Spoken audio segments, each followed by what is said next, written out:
Hello friends, எல்லோரும் எப்படி இருக்கீங்க? என்னோடய குட்டி இன்றைக்கி சீக்கிரமே தூங்கிட்டாங்க. ஃபர்ஸ்ட் வேறு இல்லையா, சிட்டையோட ஒர்க் எல்லாமே நான் கம்ப்ளீட் பண்ணிவிட்டு இன்றைக்கி சரி ஸ்டிச் பண்ணலாம் அப்படின்னு சொல்லிட்டு உட்காந்துருக்கேன். ஸோ பார்த்திங்கன்னா ஒரே தொண்டை வலிங்க, ஸ்டிச் கூட பண்ண முடியல. தொண்டை வலி அண்ட் தென் கண்ணெல்லாம் பார்த்திங்கன்னா இந்த இடம்லாம் பயங்கரமே பெயின்ஃபுல்லாக இருக்குது. So what I did was, இது பார்த்திங்கன்னா கஷாயம். இது கஷாயம் சொல்ல முடியாது, it's like a soup actually.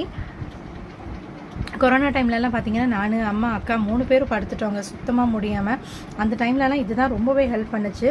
Nothing but சீரகம், மிளகு நுணுக்கி சேர்த்துக்கலாம் ஒரு ½ ஸ்பூன். அதில் ஒரு பிஞ்ச் ஆஃப் கல்லுப்பு, ஒரு சின்ன கல்லுப்பு ஒரு துண்டு, அண்ட் தென் மஞ்சத்தூள் ஒரு பிஞ்ச் போட்டுட்டு நல்லா கொதிக்க வச்சு அதை ட்ரைன் பண்ணிவிட்டு குடிச்சிட்டே இருந்தீங்கன்னு வச்சுக்கோங்களேன், உங்கள் தொண்டைக்கு அவ்வளோ இதமாக இருக்குங்க. நாட் ஒன்ஸ் நாட் வைஸ், ஒரு நாளைக்கு ஒரு 1 hour ஒன்ஸ் நீங்கள் அதை குடிச்சிட்டே இருக்கும்போது நல்லா சூடாக குடிக்கணும். இப்போ நல்லாவே you will feel the difference. So try பண்ணி பாருங்கள். ஏன்னா இந்த சீசன் நிறைய பேர் ஃபீவர் கோல்டெல்லாம் வருது.